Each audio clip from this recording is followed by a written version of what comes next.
Cricket میرا میدان نہیں، لیکن آپ کو علم ہے کہ پورا پاکستان جو ہے اور بلکہ پاکستانیوں میں ان کے بلڈ میں کرکٹ ہے، کیونکہ جگہ جیت ہوتی ہے تو لوگ خوشیاں مناتے ہیں، ہمارا جھنڈا جو ہے سر بلند ہوتا ہے.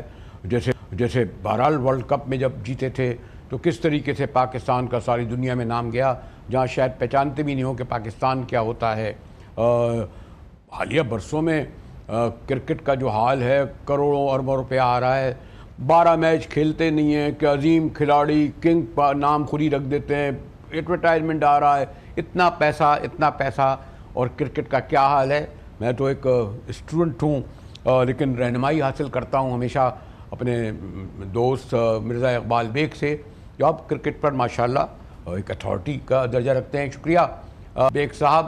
میرے خیال ہے میں نے تمہید میں کہا کہ شاید ایک آدھی ایسا شعبہ ہے جس میں ہم فخر کیا کرتے تھے، یا ورلڈ کپ ہم نے جیتا یا ہمارے کھلاڑی باہر کھیلتے تھے.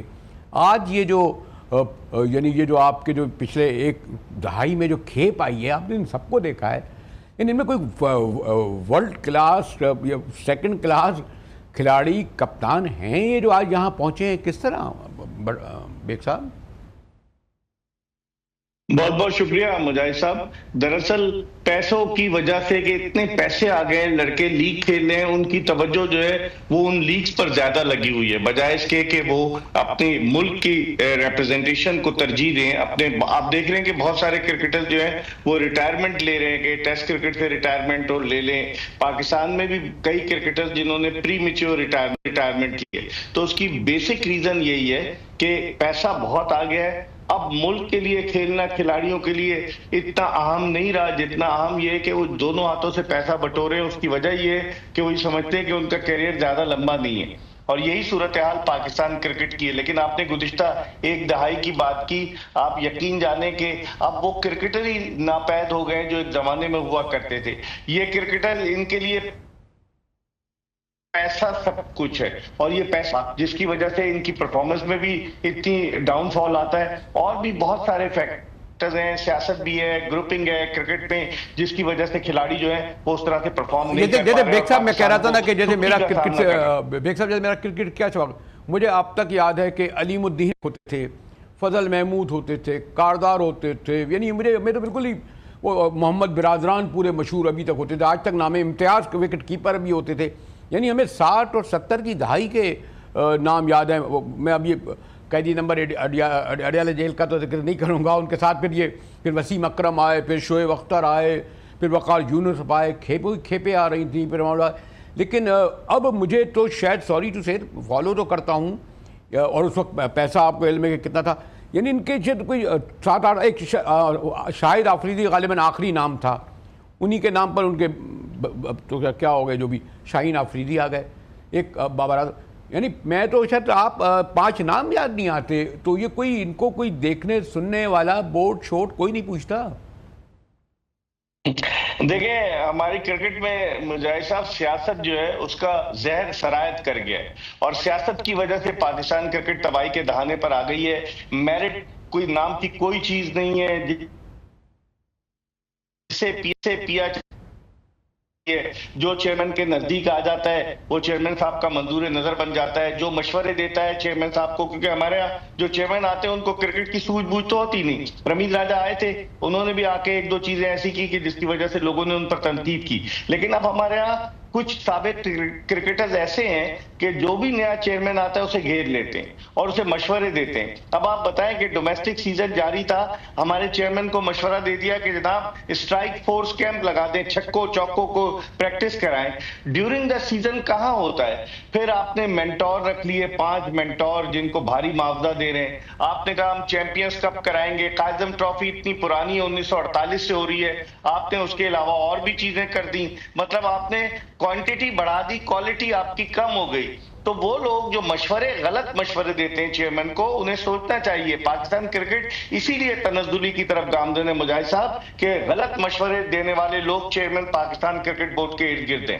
نہیں میں سوری ٹو سے اقبال بیگ صاحب، آپ اتنا معصوم سادہ آپ یہ کہیں کہ چیئرمین کو مشورے دیتے ہیں، وہ سن لیتے ہیں. آپ کو پتہ ہے وہ کن سے بہت کلوز ہیں؟ میرے بھی ایک ان سے تعلق رہا ہے. ہمارے صدر آصف علی زرداری کوئی کہتا ہے کھلاڑی سیاستدان کے بعد ان کے میں نے تو دیکھا ہے لندن میں جب ایک آخری بار ان کے ساتھ جب گیا تھا کہ کس طریقے سے ان کا رات ہے، بخال ان سے زیادہ تو آگے بہت آگے جائیں گے. تو یہ بات بڑا آسان ہوتی ہے بیگ صاحب کہنا کہ جی وہ مشورے دیتے ہیں، وہ ہو جاتے ہیں. مثلا وہ جو بار بار سرجری کا کہہ رہے ہیں، تو سرجری تو کرکٹ بورڈ میں ہونی چاہیے نا، کھلاڑیوں کیا کرنے لگے ہیں؟ جی بالکل سرجری ہونی چاہیے. اپنی نشست بنانے کے لیے ہر دفعہ لالی پاپ دے دیا جاتا ہے لوگوں کو. جیسے گزشتہ برس 9 جون کو ہم بھارت کے خلاف T20 ورلڈ کپ کا اہم میچ نیو یارک میں ہار گئے. اس کے بعد محسن نقوی صاحب نے کہا سرجری ہوگی، کوئی سرجری نہیں ہوئی. تمام مریض صحتیاب ہو کر دوبارہ ٹیم میں آ گئے. پھر ٹیم کو اب دوبارہ سکی کا سامنا کرنا پڑا کہ آخری پوائنٹس ٹیبل میں ہم آخری نمبر پر ہیں، چیمپئنز ٹرافی میں ہم میزبان ملک ہیں. تو آخر کون ان کا احتساب کرے گا؟ مجھے لگتا ہے کہ اپنی نشست بچانے کے لیے چیئرمین صاحب بھی جو ہے درگزر کر دیتے ہیں. اگر اس طرح کے معاملات چلیں گے تو پاکستان کرکٹ کا اللہ ہی حافظ ہے. لگتا یہ کہ کھلاڑی ڈومینیٹ کر رہے ہیں. اب یہ نئی خبر آئی ہے کہ جناب شاید ثقلین مشتاق کو ہیڈ کوچ بنا دیں، شاید شاداب خان کو کپتان بنا دیں. تو پے در پے تبدیلیاں تو آپ کر رہے ہیں اپنے آپ کو بچانے کے لیے، لیکن کوئی حل تو نکالے نا کہ ایک مستقل حل ہو جس کی بنیاد پر پاکستان کرکٹ کامیابی کی راہوں کی طرف گامزن ہو سکے. یہ بھی تو میں کہہ رہا ہوں، دیکھیں اب IMF ورلڈ بینک آتے ہیں اور ہمارے پرائم منسٹر کہتے ہیں جی ہم کب تک ناک رگڑتے رہیں. غالباً $7 ارب کے لیے $1 ارب 400 ملین مل گئے. پتہ نہیں ہمارے پر میں دیکھ رہا تھا اربوں روپے کا 28,000 ارب پتہ نہیں شاید اس کا قرضہ ہے چلے جاتا ہے. یعنی اس مقروض ملک کے انہی پیسوں کو لے کر آپ نے کراچی اسٹیڈیم بنا دیا، پتہ نہیں کتنے ارب کا، لاہور اسٹیڈیم بنا دیا. سنا ہے سناٹا چھایا ہوا ہے، لوگ کیا دیکھنے جائیں. یعنی یہ تو سوری ٹو سے یہ معاملہ خالی کرکٹ بورڈ کا اور کھلاڑیوں کا نہیں ہے، یہ تو پبلک کا معاملہ ہے. اور آپ نے دیکھا اس کا رد عمل کا اظہار بھی کر رہے ہیں.